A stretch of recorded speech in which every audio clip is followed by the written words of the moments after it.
This is my neglected 2012 Mini. I bought it without inspecting it beforehand, and it appears to look like a flooded car.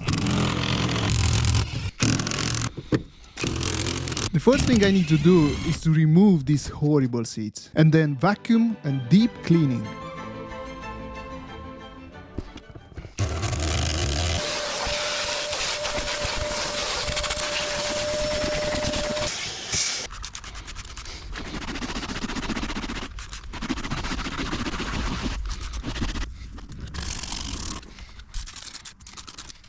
After 2 days of cleaning, the next thing to do is to actually fit this new leather interior.